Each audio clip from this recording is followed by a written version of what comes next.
Paris's Champs-Elysees is the city's most vibrant and tourist-laden boulevard in the metropolis. It was named after the burial place of dead heroes in Greek mythology. During the reign of King Louis XIV, fields and gardens largely occupied the region. Today, the lower sector features the Place de la Concorde, the former guillotine execution site during the French Revolution. Continuing up the avenue is the Grand Palais, Petit Palais, and finally the Arc de Triomphe, built to honor the military victories of Napoleon Bonaparte.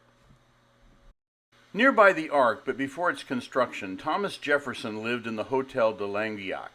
The original structure has long since been destroyed upon the construction and introduction of the Grand Boulevards during the mid-19th century by Baron Haussmann.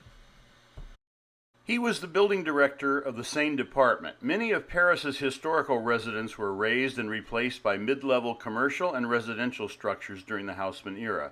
Jefferson also lived in another residence in the 9th district that would also be demolished. Jefferson arrived into Paris as the American minister to France at the age of 41, replacing Benjamin Franklin. He had become a widower upon the death of his wife Martha 2 years before his departure. The couple had 6 children together, and he brought his young daughter Patsy and 2 servants with him. Paris profoundly influenced Jefferson during the 5-year stint. He was introduced to the Enlightenment philosophy, elegant social festivities, and great thinkers amongst the Paris salons, museums, theaters, architecture, and agricultural enhancements of the era. The former rigid, self-controlled Virginian evolved and became a more polished individual with his newfound classical education.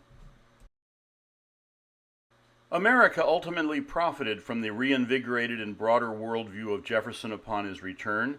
He would implement many of his observed lessons and become an integral part of the nation's evolution.